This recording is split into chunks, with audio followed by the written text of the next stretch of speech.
नमस्कार दोस्तों, दिव्यांग शक्ति शिक्षा चैनल में आपका स्वागत है। आज ये मंच समर्पित है उन दिव्यांगजनों की जिसमें छुपी है अपार प्रतिभा, असीम संभावनाएं और अपार शक्ति। आज का विषय है दिव्यांगजन के प्रति भेदभाव रोकने के 2 सूत्र, 2 रहस्य। समाज के दृष्टिकोण पर पहले हम शोधों के आधार पर विश्लेषित करते हैं। शोधों के अनुसार दिव्यांगता अक्सर शरीर में नहीं बल्कि समाज के सोच में होती है। इसे कहते हैं सोशल मॉडल ऑफ डिसेबिलिटी। यह मॉडल कहता है कि समाज, वातावरण और सामाजिक ढांचे ही दिव्यांगजन को बाधा पैदा करते हैं। उदाहरण लीजिए, जब कोई व्हील चेयर उपयोग करता बाजार में जाता है तो उसे लोग अजीब नज़रों से देखते हैं और उसे रास्ता नहीं देते हैं। इसी तरह जब कोई दिव्यांग छात्र कक्षा में प्रवेश करता है तो उसके बैसाखी पर लोग पहले ध्यान देते हैं, उसके व्यक्तित्व, उसके गुणों पर ध्यान नहीं देते। इससे स्पष्ट होता है कि समस्या दिव्यांगता नहीं है बल्कि समस्या समाज के दिव्यांगजन के प्रति बनाए गए मेंटल इमेज से है। यह मेंटल इमेज या मानसिक छवियां कैसे विकसित होती है, आइए इस पर विचार करते हैं। सोशल लर्निंग ऑफ थ्योरी कहती है कि हम समाज में जो देखते हैं वही सीखते हैं। हमारी सोच, हमारा एटीट्यूड, हमारी मनोवृत्ति और हमारा व्यवहार उन्हीं मेंटल इमेज, उन्हीं छवियों के आधार पर निर्मित होते हैं।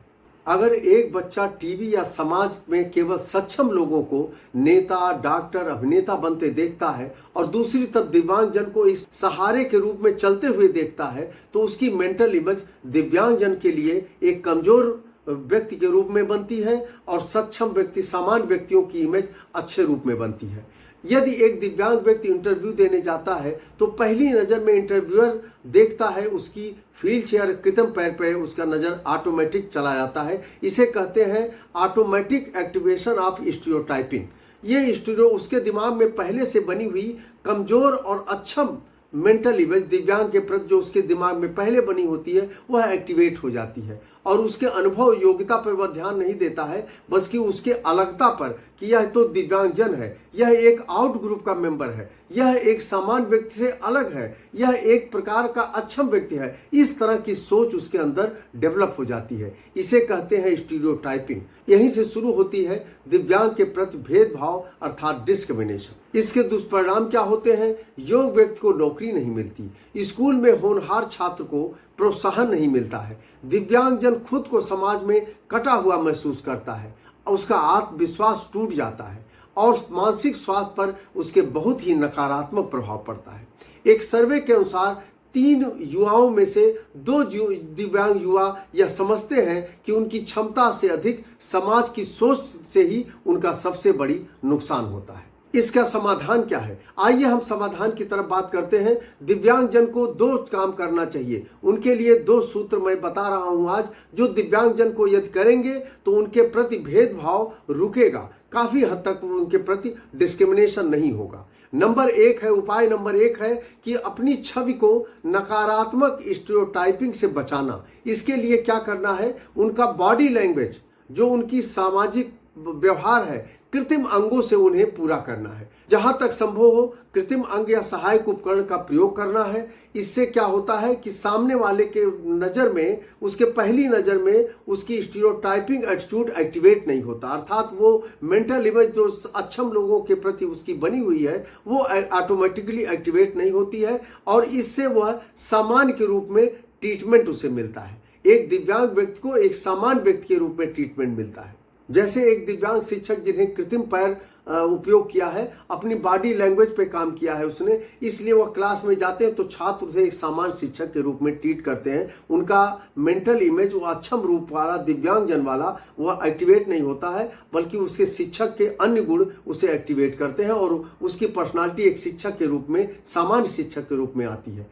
उपाय नंबर 2 यह है कि किसी एक स्किल में दिव्यांगजन को अपने को पारंगत करना है। जब व्यक्ति एक स्किल में मास्टरी कर लेता है और किसी एक स्किल में अपने को प्रूफ कर लेता है तो उसका एक गुण बन जाता है और वो एट्रीब्यूट उसके पर्सनालिटी की छवि को बदल देता है और दिव्यांगजन की पहचान के रूप में जो उसकी छवि बनी हुई है वर्षों से, वह बदल करके एक स्किल्ड व्यक्ति के रूप में उसकी छवि बन जाती है। यदि आप एक काम में माहिर हो जाएं तो आपकी पहचान उस कौशल से बनेगी, न कि आपकी दिव्यांगता से।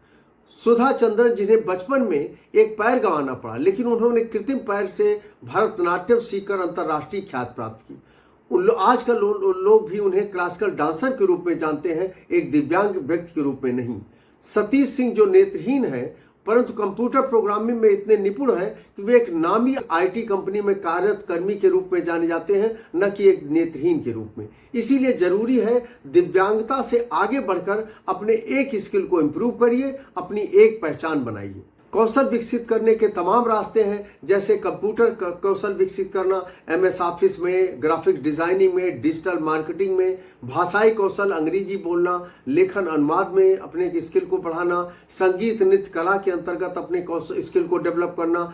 स्वरोजगार के अंतर्गत बहुत से ऐसे काम हैं जिसमें मोबाइल रिपेयरिंग से लेके तमाम तरह के काम है, टॉय मेकिंग तक, जिसमें आप अपनी कौशल को बढ़ा सकते हैं। और पढ़ाने का कार्य, ऑनलाइन ट्यूशन और कोचिंग, यह भी दिव्यांगजन कर सकते हैं। अगर उन्हें इस तरह की कोई ऐसी समस्या पढ़ाने में नहीं है तो वह अपने को प्रूफ कर सकते हैं एक अच्छे शिक्षक के रूप में।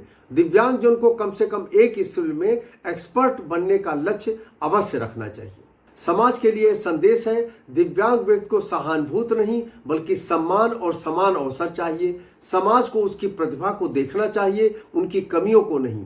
प्रेरणा और आह्वान के रूप में दिव्यांग साथियों से मेरा अनुरोध है कि वह अपनी दिव्यांगता को पहचान न बनने दें, या कोशिश करें कि अपनी स्किल को किसी न किसी एक क्षेत्र में अपनी मास्टरी करें और उसकी स्किल से अपनी पहचान बनाएं, अपने व्यक्तित्व को निखारें, अपने व्यक्तित्व पर काम करें, किसी एक कौशल को पहचान बनाएं और दुनिया को बताइए कि हम भी कुछ कर सकते हैं। याद रखिए, दिव्यांगों के अंदर बहुत शक्ति होती है। अपने मेंटल एनर्जी को अगर वो निखारें तो दिव्यांगता के प्रति, दिव्यांगजन के प्रति बिल्कुल भेदभाव समाप्त होगा। आज ही से अभ्यास प्रारंभ कर दें और कमेंट बॉक्स में लिख करके हमें बताएं, तो हम ऐसे रिसर्च पेपर आपको प्रस्तुत करेंगे जिससे आपके सोच में परिवर्तन होगा और आपके लिए नया रास्ता खुलेगा। धन्यवाद।